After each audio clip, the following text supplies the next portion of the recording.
On the news tonight, Kwara State government celebrates 2022 World Teachers Day with assurance of improved welfare packages.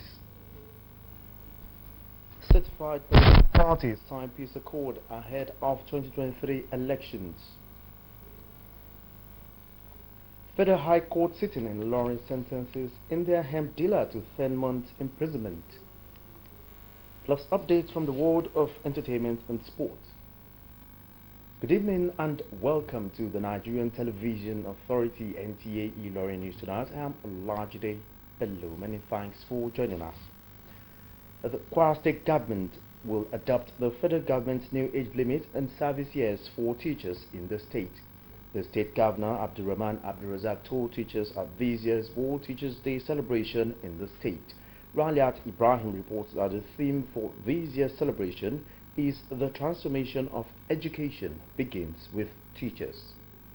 The 2022 World Teachers Day celebration in Kwara State afforded stakeholders, including the state governor Abdulrahman Abdulrazak, the avenue to appreciate teachers for their commitment to duty and give assurances for improved capacity to boost learning. We want to do a lot more. For this reason, our administration is looking into adopting a new age limit and service years for teachers. Similarly, we collaborate with the federal government programs in trying to harness access to homes, home ownership. NUT chairman in Kwara State, Comrade Bashir Oyewo, appreciates the state government for improvements in the education sector, calling for more to better the loss of teachers. It provides us the opportunity to re-echo our calls for teachers to be provided with opportunities for training and professional development. Best performing primary school teachers, secondary school teachers, and teachers in state-owned tertiary institutions were recognized. The 2022 World Teachers Day celebration in Kwara State is one with a difference. For one, the state government is hosting teachers for the first time. Aside this, several teachers have been selected for recognition and awards in recognition of their performances in their various fields. Also, promises of better welfare packages, training, and whatever equipment that will make them be better teachers have been given by the state government. It is hoped that this year's World Teachers Day celebration will be a step forward to making education better in the state and the country at large. Raliat Ibrahim, NTA News. As part of efforts to promoting peaceful campaigns and elections, political parties fielding candidates for the 2023 general elections in Kwara State have signed a peace accord. The Kwara State Commissioner of Police, Paul Odama, who in the midst of other security agencies supervised the signing, reiterates the commitment of the police to ensuring security of lives and property before, during and after the election period. Aisha Abubakar Yahya reports. We are here to sign a peace accord to show our commitment to politicking without venom. One after the other, representatives of the political parties certified by the electoral umpire wrote to commit one another. This is the ritual signifying they all consent to playing the game by the rules and eschewing all forms of violence before, during and after the election.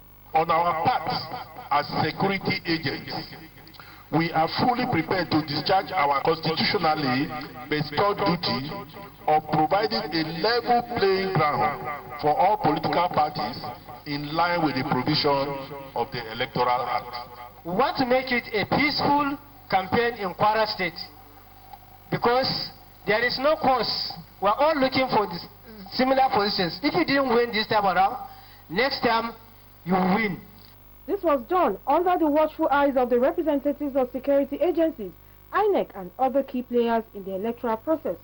Election is not a do or die affair. We should do it and play according to the rule of the game. That will go a long way as to ensuring a peaceful conduct of the general election. We should not take this as a great opportunity to form a kind of peace within ourselves. 13 out of the 17 registered political parties were duly represented to sign the peace accord. Aisha Abubakar Yahya, NTA News. The Court of Appeal in Abuja has asked the Academic Staff Union of Universities and the federal government to opt for an out-of-court settlement in handling impasse between both parties. The court took the decision on Wednesday while hearing the appeal by ASU over the September 21 judgment of the National Industrial Court, which ordered the university lecturers to suspend their strike action. Lead counsel to ASU, Femi Falano, and James Igwe, lead counsel to the federal government, were both in court. ASU has been on strike since February 14th. In August, the union declared a total indefinite extension of its industrial action, noting that the government had failed to meet its demand satisfactorily. The academics are demanding more pay, revitalization of public universities, and academic autonomy, among others. One bone of contention is the non-payment of university revitalization funds, which amounts to about 1.1 trillion naira. But the federal government has said it doesn't have the money to pay such an amount, citing low oil prices during the Muhammadu Buhari administration. Meanwhile, the federal government's approval for the registration of the Congress of University Academics and the National Association of Medical and Dental Academics as trade unions is perceived by some Nigerians as a measure to weaken the influence of ASU. Ahmed Fulani feels the pulse of some Nigerians on the development. The Minister of Labour and Productivity, Prince Ngige, while presenting certificate of registration to the two unions, said they would exist alongside ASU. This development across section of Ilorin residents say will come handy in putting an end to the 8-month-old strike and forestall future occurrence of prolonged strike. ASU is becoming too powerful. If another union comes up and there is hope that things will get better, I don't see any reason why the government will not embrace such union. ASU should see to this situation. They are not doing good. Abort ASU strike. The registration of these two unions, other respondents, however, believe might pose a problem to government in the future. What they are demanding for since 2009, and government has not met it till today, and they are now saying they are creating another two separate bodies. Because I don't think that one can solve the problem. Having more association at this crucial time will not help the matter.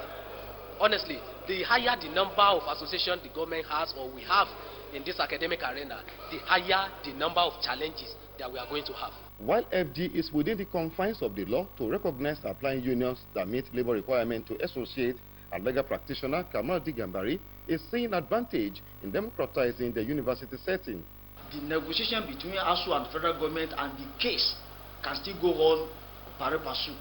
The federal government should continue to engage the ASU and continue their negotiation while the case is still pending at the court. Academic Staff Union of University ASU has been on strike since February 14 this year. Ahmed Fulani, NTA News. A federal high court sitting in Ilorin has convicted and sentenced a middle-aged man, Mohammed Bello, to 10 months imprisonment for being in possession and selling Indian hemp.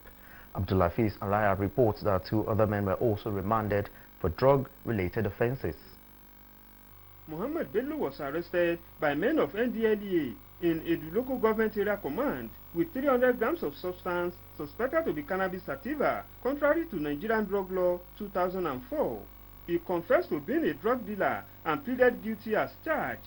After reviewing the drug analysis report, the accused person's confessional statements and other exhibits tended to support the case. Justice Muhammad Sani convicted Mohammed accordingly, though the defense counsel made an allocutor for a non-custodial sentence. Because the convict is a first-time offender, the trial judge sentenced him to 10 months imprisonment without an option of fine. The court also remanded 2 young men in correctional center for similar offense.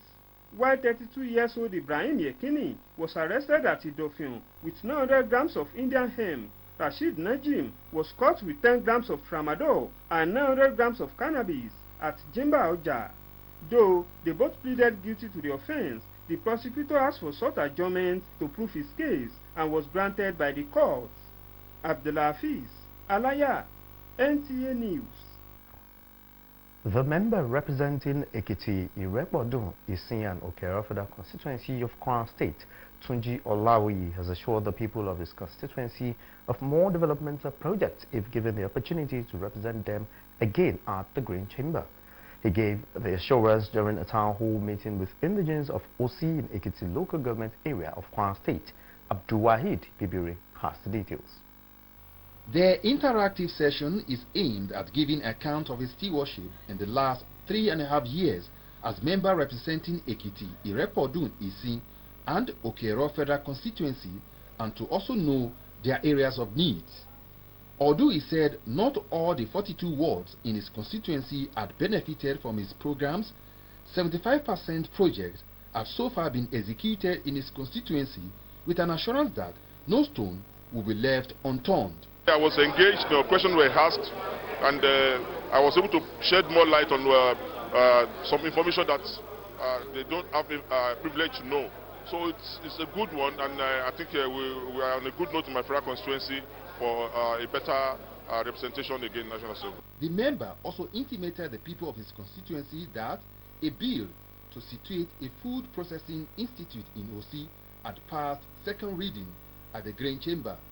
If I'm giving the mandate again, definitely every community in my constituency will have been touched, and even though there will be repetition in terms of infrastructure. This interactive session is a very good one. I should be encouraged. This is what we expect the representatives of the people to be doing from time to time. The town hall meeting was well attended by people of Ositam, including some traditional rulers, led by Olosi of Osi, Obasaliu Abdul Karim Adasofegbe, Abdiwahid Bibire, NTA News. Moving on now to the entertainment industry, Nigerian artists Burna Boy, Thames and Rema have reached new heights on the latest edition of Billboard Top 100. Rachel Alaito has details of this and more from the world of entertainment. The Afrobeat entries this week is Burna Boy's Last, which climbed 2 places up from 51 to 49, thereby extending its run on the chart to 12 weeks, following his Thames Free Mind, which moved up 2 spots from 52 to 50 and extending its stay on the chart to 11 weeks. In another development, Buga by Nigerian superstar Kiss Daniel and multi-talented Afrobeat maestro Techno has become the most streamed song on Audiomack and Boomplay. On Audiomack, Buga has garnered a whopping 54.8 million streams, surpassing Joe Boy's Alcohol, which has 54.6 million streams. While on Boomplay, Buga has recorded 142 million streams, surpassing the previous holder, Joe Boy's Alcohol, which has gathered 96 million streams. Meanwhile, popular Nigerian actress Omoni Oboli has poured her heart out on social media as she celebrates her first child, Tobe, who clocked 21 today. Rachel Olaito, NTA News. And in sports, Anthony Joshua's promoter Eddie Hearn has announced that highly anticipated matchup between British heavyweight Tyson Fury and Anthony Joshua is off after a breakdown in negotiations. David Tusa has details of this and more on Sport Tidbits. Hearn believes that Fury never really wanted the Joshua fight, as he kept offering contracts to other fighters including Derek Chisora. The matchroom promoter insists the matter is still open for discussion and the bout could be arranged at a future date. Shooting Stars Sports Club of Ibadan has emerged the winner of the 4-team invitation tournament to mark the maiden edition of Playing Football for Good Governance, which was held at Olubadan Stadium in Ibadan, the Oyo State capital. Thank you very much. We are not going to be carried away by the result because they are all pre-season tournaments. So we will still see is to enable us see, our team in totality. The Ogun State Governor Prince Dapo Abiodun hosted the World's Commonwealth and African 100-meter hurdles Oluwatobi Amuson and named her as the Ogun State Sports Ambassador.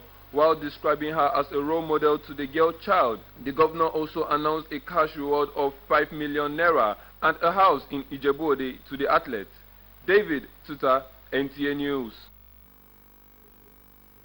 And that's it on NTA ILORIN News Tonight. Many thanks for being a part of it. I'm Olajide Bello, and before we go, we'll leave you with the weather forecast for Thursday, 6th of October 2022. Good evening.